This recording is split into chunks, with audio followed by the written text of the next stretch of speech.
સુરતના ઉમરા police station ખાતે 10 વર્ષીય બાળક ગુમ થયાની ફરિયાદ નોંધવામાં આવી હતી, જેને લઈ પોલીસે આસપાસના વિસ્તારોમાં લગાવેલ સીસીટીવી ફૂટેજના આધારે તપાસ હાથ ધરી હતી। જે દરમિયાન પોલીસને જાણવા મળ્યું હતું કે પીપલોદ હોસ્ટેલમાં 10 વર્ષીય બાળકને માતા હોસ્ટેલમાં મૂકવા ગયા બાદ બાળક દોડી રિક્ષાના સહારે દરવાજા પહોંચી ગયું હતું। રાત્રે બ્રિજ નીચે સૂઈ ગયું હતું।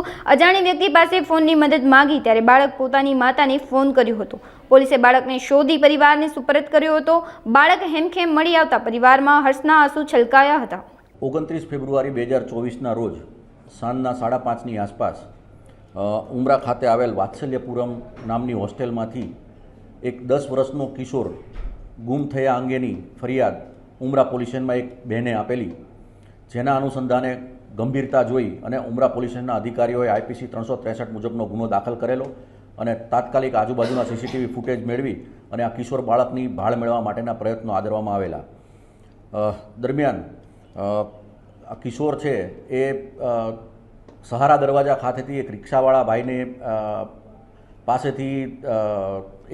ભાઈને કિશોર મળી આવતા એણે થોડી સમજદારી દેખાવી અને એ બાળકની પૂછપરછ કરી અને બાળકનો મધરનો નંબર લીધેલો અને એના મધરને ફોન કરી અને એમના બાળક બાબતની જાણકારી આપેલી, જેથી આ બાળકને શોધી શકાયેલ છે।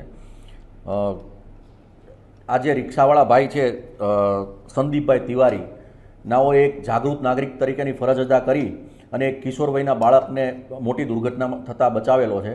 તે માટે સુરત શહેર પોલીસ તરફથી અમે તેમનું સન્માન કરેલું છે અને મીડિયાના મિત્રો દ્વારા અમે એટલું જાહેર કરવા માંગીએ છીએ કે આવું કોઈ પણ નાનું બાળક જો બિનવારસી કે એકલું મળી આવે તો તાત્કાલિક એનો સંપર્ક કરી અને નજીકના પોલીસ સ્ટેશનમાં સોંપી અથવા તો કંટ્રોલ રૂમમાં 100 નંબર ઉપર ફોન કરીને અથવા તો એ બાળકની પાસેથી એના કોઈ સગા સંબંધીઓના નંબર મળી આવે તો તાત્કાલિક એમનો સંપર્ક કરી અને બાળકને એના વાલીઓ સુધી પહોંચાડી શકાય તેવી અમે નમ્ર વિનંતી કરીએ છીએ। આ માટે પોલીસની 5 ટીમો લાગેલી હતી, સર્વેલન્સ સ્ટાફ તથા બીજી પોલીસની, અને આ બાળકને શોધવા માટે અંદાજે લગભગ 50 જેટલા સીસીટીવી ફૂટેજ ચેક કરવામાં આવેલા છે।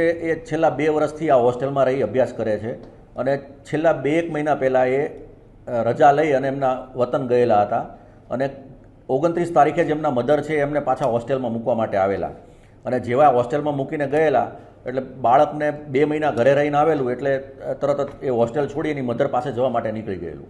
આ જે હોસ્ટેલ છે એ ગરીબ વર્ગના બાળકો અને જે સિંગલ પેરેન્ટ્સ હોય એવા બાળકોને રહી અને વગર પૈસે એ લોકોને અભ્યાસમાં મદદ કરે છે।